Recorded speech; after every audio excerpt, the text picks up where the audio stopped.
pleasure to introduce Paul Dorsey, who's the Associate General Counsel from Samsung SDI, Suzanne Leta, who's a Vice President of Policy Advocacy in Americas at Fluence, and also Gabrielle Coppola, who is an auto industry reporter at Bloomberg News. Today we're speaking on decrypting the OB3, as we'll call it, for the battery industry. And so with that, I know we typically do introductions, but for the sake of getting to the content and getting to meat of things, I thought we could just start. All right. Suzanne, let's start the discussion with you. We're discussing the One Big Beautiful Bill Act, and though it poses more restrictions than the IRA that was passed in the Biden era, the credits still remain for the battery space for the production side. Can you give a primer to the audience on what the credits are available for this industry, so 45X, and how did we get here? Sure. Very nice to join all of you. You'll hear me refer to, I just answered a question in the chat about what the OBBBA is. And as Michael just said, it's the One Big Beautiful Bill Act. You'll hear me refer to it as OB3. It's just faster and easier to say. It's a bill that passed it was technically signed by President Trump on July 4th of 2025. And it was a very large budget reconciliation bill that addressed a wide variety of federal budget matters that were the priorities of the Republicans that are currently in power, both, of course, in the president's office as well as in Congress. And part of that budget bill was a way for them to address a variety of different types of tax credits related to energy and energy-related manufacturing. So when Michael's talking about tax credits, there are tax credits in the bill that amended. There were many different types of amendments to tax credits in the bill that were tax credits established in the first place through a Biden era piece of legislation that most of you are probably familiar with called the Inflation Reduction Act that passed in 2022. So 2022 Inflation Reduction Act, lots of different tax credits in it, including those applicable to energy storage, EVs, and related batteries. And then fast forward to 2025, the Republicans passed their own version of a budget reconciliation bill. They call it the One Big Beautiful Bill Act, or OB3. And that bill made a lot of changes to those tax credits that all of us care about that were established in the Inflation Reduction Act. Okay, so that's your quick history.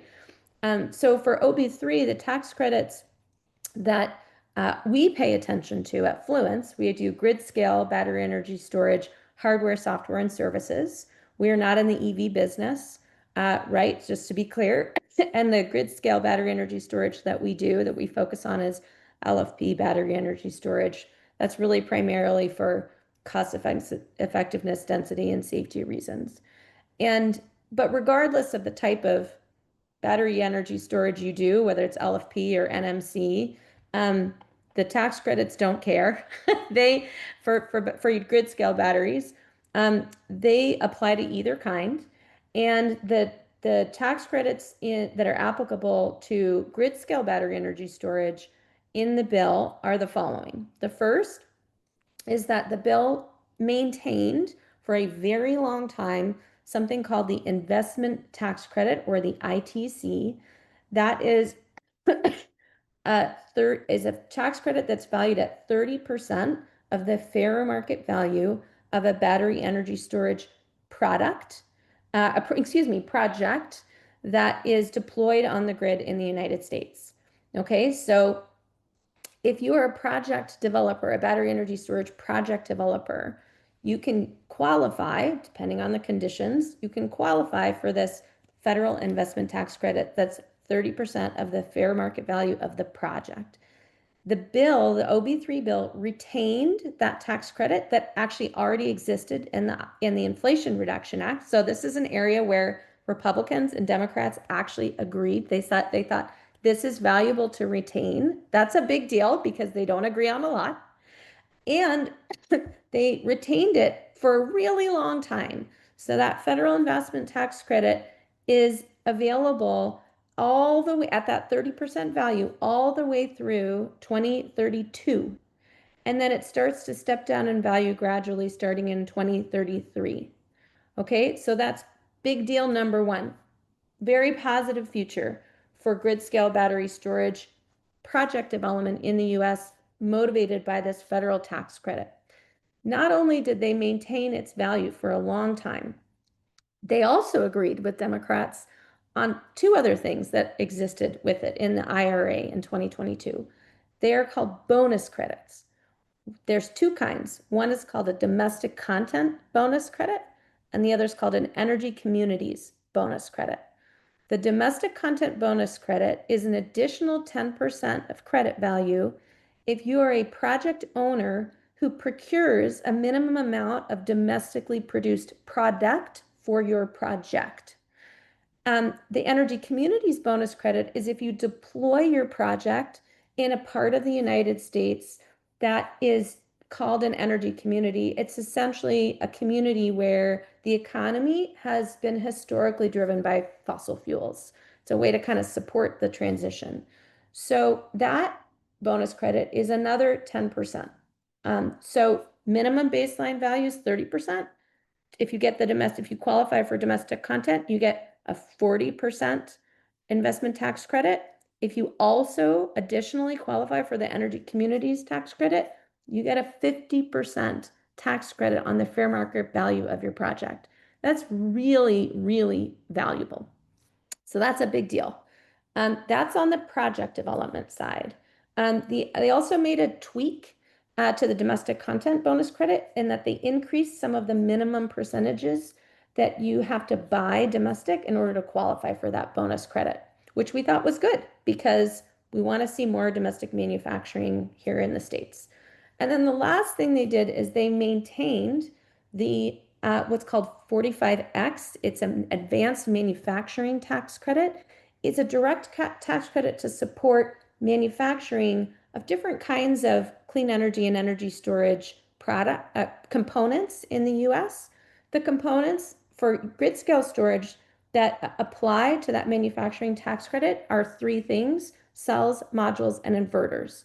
So they maintain that manufacturing tax credit, which is quite valuable for cells, modules, and inverters made in the United States. And that also has a very long life. It goes out past 2030. And sorry, I'm getting over being sick. And and that's another area where Democrats and Republicans aligned, right? Because those tax credits actually were initially in the Inflation Reduction Act. So that's another really positive sign. The one thing that Republicans did differently for both of these types of tax credits, the project ones and the manufacturing ones, that's new and big is they established what are called prohibited foreign entity or PFE restrictions. There's we'll get into that later. They are new. They apply to projects that achieve start construction safe harbor in 2026 or after, or components that are made and sold in the United States in 2026 or after. And they're rather complex. In our view, they are workable, but they essentially are intended to restrict foreign adversary countries or entities controlled either directly or indirectly by foreign adversary countries from benefiting from these tax credits. Awesome. Thank you, Suzanne. And I think you make some pretty important points here. The first is that there's some mutually agreed upon critical assets from both Democrats and Republicans in the US. It seems like energy storage is definitely one of them. If we look at the agreement in trade from the meeting with Japan and the US, uh, batteries were singled out for one of the key things for powering AI, for example. And so this seems like it's going to be very important for our industry. We'll touch more on the energy storage BESS side. I want to ask Gabby a question as a follow-up. So, Gabby, Suzanne just mentioned what her outlook is for the battery industry within the BESS side. You spent a lot of time with the automakers in Detroit, so that's one of your key reporting areas.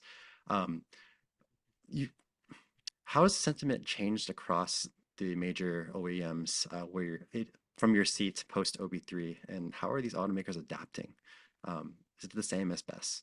Yeah, I would say it is definitely different than what you're seeing on the best side. This is something I talked about in my breakout rooms that I think AI and data centers are kind of secondary industry's bacon in the US right now because in automotive, I think that this didn't, another thing that was really key change, there were two things that were really important for automotive. One is the 45X manufacturing tax credit that Suzanne mentioned, but the other one was something that went away $500 consumer tax credit. Many of you may know that if you wanted an EV and you wanted to get that credit, you had to do it by September 30th because now it's gone. And that was not something that was created by the IRA. It had been around long before that, but the Republicans took it away because they felt that it was wrong to subsidize. Well, I don't have to get into all that. I'm sure you guys can look up the politics of it, but they didn't want to be subsidizing EVs because they think anyway, so that has had a profound impact on the automakers, and we've seen it's been dramatic and it's been sudden. GM, we just had third quarter earnings. GM had basically they are writing down billions of dollars because they realize that there's not enough going to be enough demand. They tooled up and built plants and ordered batteries to make a certain number of EVs, and the demand is not there. And I do think that the tax credit was a crucial demand carrot, and that is gone. And so there was a big pull ahead in the EV market. Basically EVs were like 12% of the US market in September because that was the last month you could get a credit. And I think in October it fell to something like 5%. So, but that's kind of a yo-yo effect. And even Mary Barra, the CEO of GM herself, said we're not going to, and the CFO said, we're not really going to know what EV demand looks like in the US until maybe the mid to late 2026. Because right now the automakers are kind of reeling from this change, this kind of, Hmm. they've been whipsawed so many times. So there's that. At the same time, I wouldn't say that that means that they're just giving up on EVs because I think that any CEO of an auto company today knows that EVs are still the future. They don't know if it's going to, I don't think they believe it's going to be 100% around the world. I think hybrids are seen as the kind of more favored solution now, powertrain solution in the United States. Um, but they know that if they want to be around for another 100 years, if they want to be globally competitive, they need to have a competitive EV products. And GM has a new Chevy Bolt coming out in 2026 that's going to be, I think, 30,000 or, around there. And Ford is working on a whole family of affordable EVs for 2027. So I think what they're doing is they feel like they hit the ceiling on demand for 50, 60, 70, 80, $100,000 EVs, and they realize that they've got to make cheap EVs now, and they're working on that. And that's where I think you see a lot of LFP becoming a very important technology in the near term, because they've got to get the cost down. Yeah, most definitely. Um, it definitely seems like automakers, if anything, regardless of what it is, just want a consistent policy so that they can plan for their product timelines.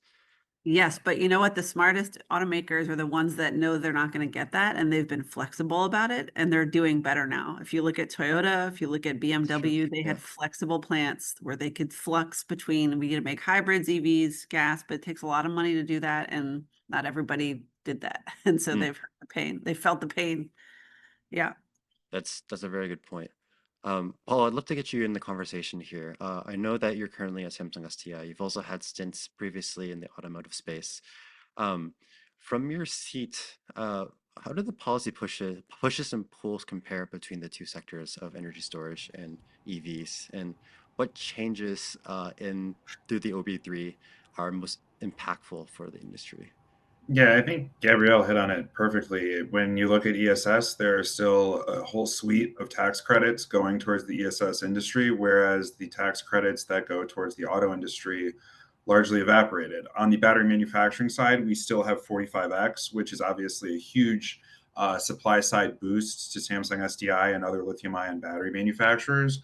But at the end of the day, there is tax credits going on the demand side for ESS batteries, and the tax credits going on the demand side for automotive also has dried up. So really what you're seeing across the board is a pivot from battery manufacturers towards where that government policy is directed.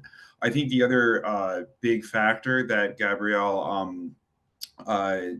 that that is also happening on the automotive side is when you look at emissions requirements, there has been a huge pullback in terms of both at the federal level and at the state level towards what would be pushing those large OEMs towards making more EVs. The federal government pulled California waiver to have CARB regulate greenhouse gas emissions, among other things. And then at the federal level, the EPA and CAFE standards are being pulled back.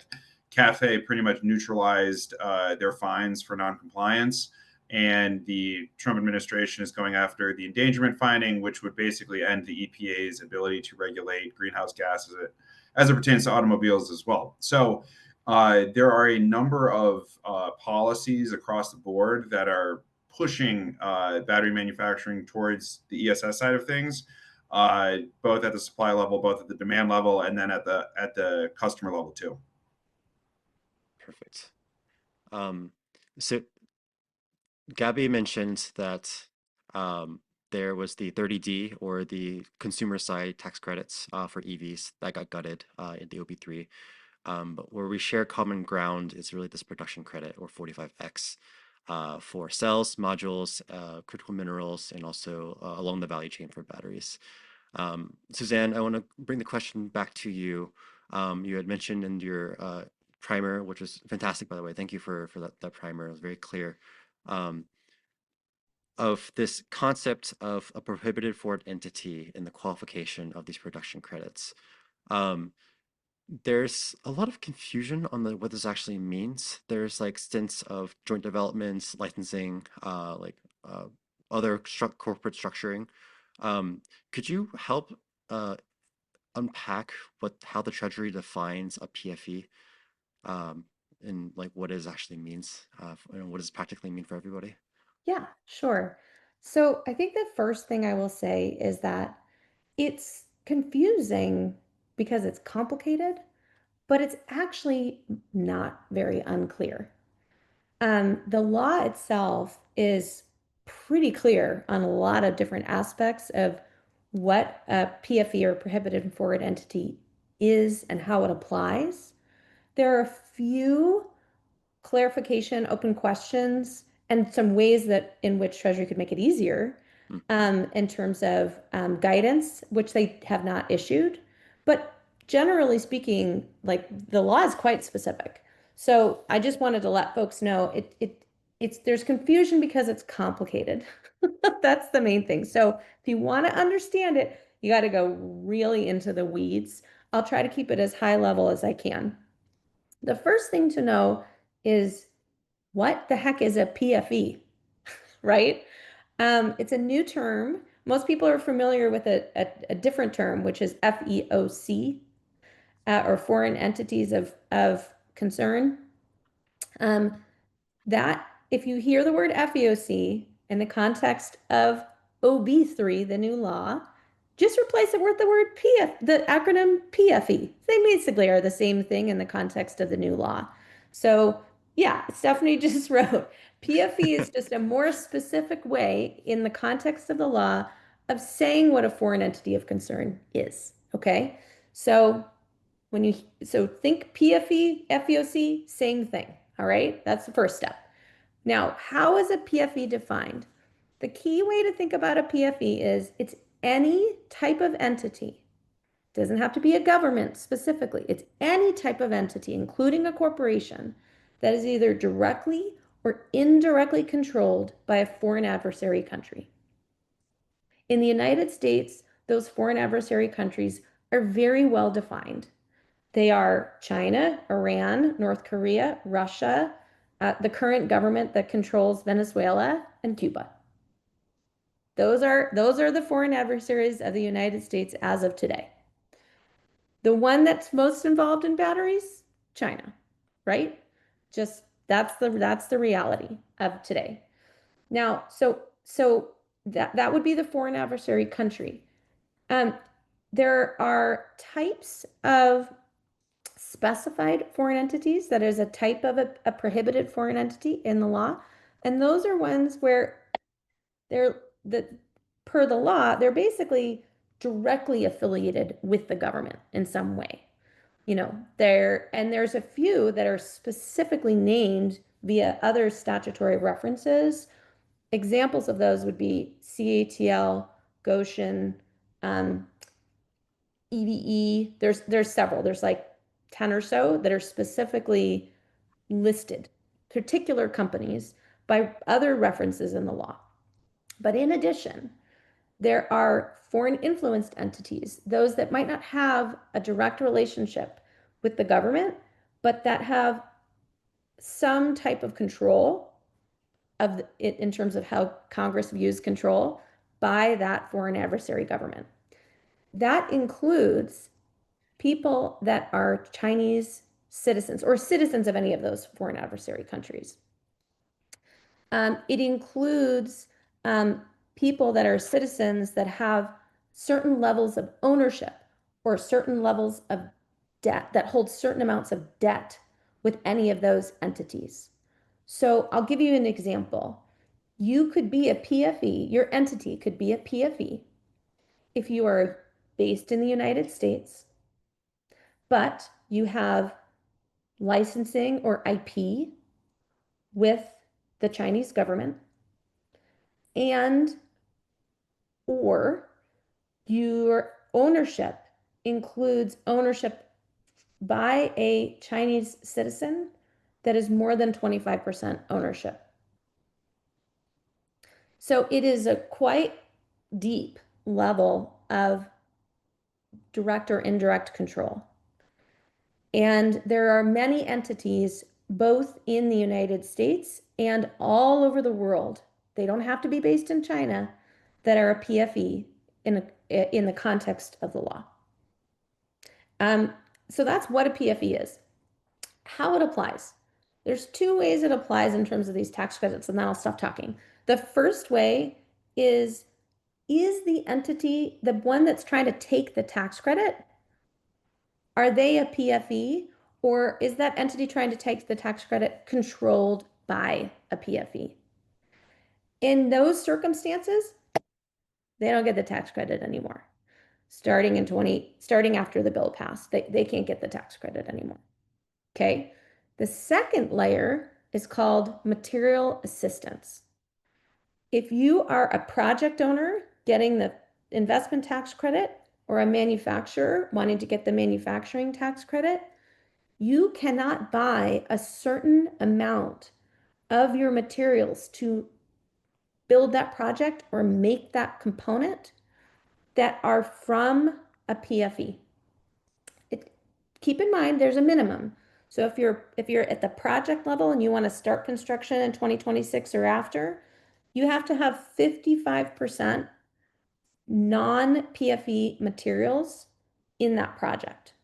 If you're making and selling a component starting in 2026 or after, that's applicable to that manufacturing tax credit, depending on the type, but let's say you're cell manufacturing, the percentage depends on the type of component you're making, but let's say it's cell manufacturing, you have to have a minimum of 60% non-PFE materials costs, direct materials costs, to make that cell in order to get that tax credit.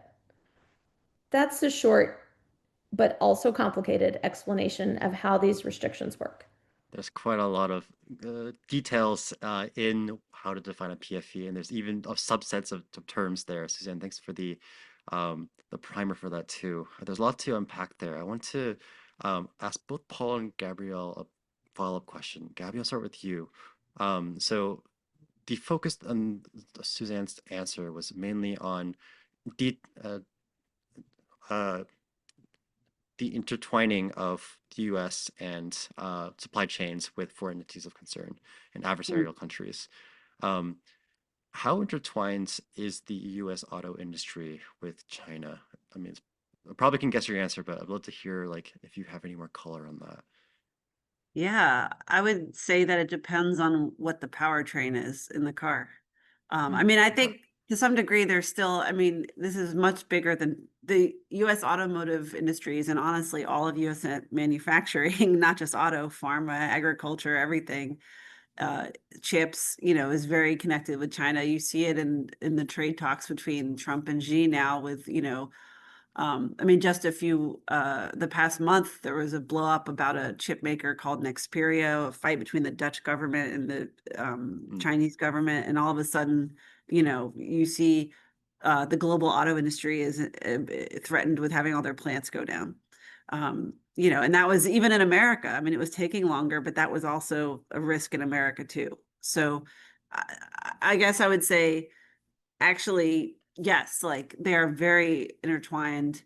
But I think there's been a move ever since the first Trump administration. OEMs kind of got the automakers got the message that, ooh, there's a lot of geopolitical risk here in our supply chain. We can't just keep buying all these things from China because it's the cheapest. In some cases, it's not the cheapest anymore. We've got to diversify. So we've seen that. But the real challenge is, of course, batteries, because there aren't that many countries that are good at making batteries. It's basically, China, Japan, and Korea. Um, Forgive me if I'm leaving anybody's country out, but those are the big players. So in that sense, they are still dependent, especially when it comes to LFP. And that's why I think a lot of the Korean automakers and some of the startups I've met here, even in the breakout rooms, are focused on LFP because it is, the specs. It's gotten so much better. It's just, yeah, it's a really good. If you're going to make an affordable EV today, it is the best. I think it's the best chemistry out there. That's the general consensus. That could change in the future. Um, so I think there's still, and I think, the last 4 years, the Biden administration was people trying to figure out what the FEOC rules really meant and what they could get away with and what they had to change in their content and their supply chains. And it was very confusing and difficult and prolonged, because there are some things that people will say, well, I just can't get it anywhere else. But then there's also a chicken and egg problem where it's hmm like, well, hmm they never want to foster the domestic manufacturing because they just want to buy the cheaper version somewhere else. And then they say, well, nobody else makes it, but they're also complicit in that problem, Yeah, so it can be a chicken and egg problem too. it definitely can. Yeah. And Paul, I'm going to ask you this question. I think this is quite important for us to touch on, and then we'll get into the like, wrapping up our discussion here.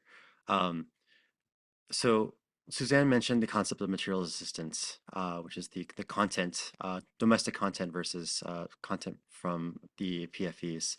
Um, as a cell maker, where do you see the greatest risk of non-compliances for this concept, and what are the biggest unknowns that we have for this concept of material assistance? Like, yeah. Yeah, so that's a great question. I think it really depends on the company in terms of where your non-compliance is. As Gabrielle mentioned, a lot of OEMs and battery manufacturers started the process of moving supply chains outside of China at the start of the IRA. So it really depends on like where your weak points are as a company, in terms of like what have you moved out, what is still stuck there, and what progress have you made. The interesting thing is with the credits ending for 30D on automotive, if you're importing cells, obviously there's tariffs and other issues. You might not care about as an OEM where the batteries are coming from because 30D doesn't depend on, there's no 30D anymore. So there's no FEOC, there's no PFE, there's no material assistance for those batteries. Where it does still matter, obviously, would be on 45X battery manufacturing credits for the cell manufacturers, as well as on the ESS side for ITC PTC. I think the main questions right now that we don't have is really how these ratios are going to be calculated as it pertains to ESS projects. So there are questions as to whether the government is going to look at, just your tier one suppliers from the cell manufacturers. So who makes your separator, who makes your cam, who makes your anode, that type of stuff. Are they going to go from the mine all the way through to the cell manufacturing? Yeah. That's a completely different equation that brings in a lot more issues than, maybe just looking at tier ones or that. So it can really, while understanding who is a PFE, who might be barred, I think is not as difficult a question as it used to be, especially given our experience through the IRA and the tax credits available there. The question is really, well, how do we weight all of these different inputs into the battery, into the ESS system? And how do we actually finalize that calculation to know that we're in compliance or not, and our customers or ourselves are able to bank these tax credits, basically. So that's what we really need more guidance on, and that's what I think as an industry is going to really make or break a lot of people's supply chains to a certain extent. Do you have a certain time frame you would expect some of this guidance from the Treasury? Due to how taxes are filed, we're supposed to get something by the end of 2026. I think the government shutdown may have pushed back progress on that. I would expect at least initial guidance on some hot button issues to be coming out soon. And that's like a government definition of soon. So it could be, in December, it could be January. With the U.S. government, especially on these big regulatory questions, they're very, very secretive until the regulation comes out. So usually you only hear maybe a couple of days before we're actually going to get something on paper. But I know that Treasury is very hard at work crafting these rules. And in the next couple of months, I think we'll start to see the first guidance documents, proposed rulemakings come out, at which point the industry will have time to digest and then comment on and then shape these regulations into something that works for the industry while accomplishing the goals of the government. Gotcha. Yeah, that's going to be very, very important. And just to give people context, about 60% of a cell's cost from the BOM perspective is from the cathode. So if you want an easy thing to look at, that is the first place to look in terms of making sure you're compliant with these tax credit material assistance ratios. I see we're definitely pushing time. I want to close on one last question, and we'll make it quick for everybody. So every major policy ends up creating a surprise, whether it be positive or negative. With the passing of the OB3, what's one intended consequence? And I'm going to ask this for each of the panelists here. In one sentence, would love for you to sum up what is one intended consequence that you think will matter the most over the next 12 to 18 months. Suzanne, we'll start with you. Sorry, I just want to confirm. I'm saying an intended consequence? Unintended. Unintended. Yeah. Okay. Sometimes it's both. So in terms of an unintended consequence that will happen from OB3 specifically? Yes. Well, I'll give you one example. So we talked a lot about all these PFE restrictions. As I mentioned, the taxpayer-based ones, they don't really matter until 2026.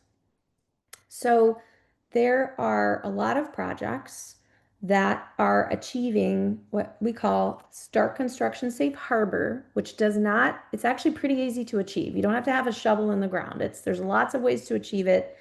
For example, just with the purchase of a transformer, okay, at the project level. So there's a ton of projects that are achieving start construction safe harbor in 2025 so that they don't have to meet these PFE restrictions for their projects later. That means that you're going to see, we're already seeing it in the market, sort of a bubble of purchasing of, for lack of a better word, Chinese supply from some of the market I would say, the more risk-prone parts of the market, maybe not the long-term owners of these projects. We're seeing a bit of a bubble of demand for that, for those types of products that can start construction in 2025 but don't actually have to be placed in service until 4 years later. That's how the tax law works. So there's going to be this funky bubble and a bit of a mix of the market for projects that need product delivery in 26, 2027, and then that bubble is going to go away. And the leaders in the market are going to be able to not only serve the more conservative, more long-term thinking project developers for the 26, 27 timeframe, but be much more positioned to serve them with with products that meet the PFE restrictions, which includes Fluence. Just for everyone's record, there's many others too. But those leaders will be able to serve the market for the long term, right? For that duration of the ITC, which, as I said before, goes all the way through 2032. So you're going to see some weirdness for the next couple of years, and then a more consistency of really lots and lots of focus on non-PFE supply in the late 27 and beyond timeframe. Gotcha. Thank you. Paul, unintended consequence summed up in one sentence. One sentence? Okay. Yeah. I think, one of the goals, I think, of the Republican legislation was to reduce dependence on China. By removing 30D credits and removing the IRA restrictions on those, I think a lot of OEMs, especially as they're looking to lower costs, might look back to China. And you might be able to prevent that through judicious use of tariffs, but you might not. And that is, I think, one of the unintended consequences of removing 30D, as well as the sourcing requirements that were attached to it. I wish we had 3 hours to talk about this topic. There's so much to talk about. Gabby, a one sentence unintended consequence. I hope it's not the case, but I think they could be harming the long-term competitiveness of the American automakers by slowing the painful process of getting good at making EVs by taking these, taking the training wheels away, and they're unintendedly going to weaken them, and that's bad. I agree with that one too. Perfect. And Suzanne's for the record. Yeah. Yes. Thank you, Suzanne, Paul, Gabby, for this wonderful discussion. 30 minutes is clearly not enough for all the intricacies and really important topics for this policy. Really appreciate the insights that you've shared and your subject matter expertise. And unfortunately, we're not able to take questions today, but please, if you have questions, follow-ups, reach out to Suzanne, Paul, or Gabby on LinkedIn. Really, thank you so much for your insights here. It's been fantastic.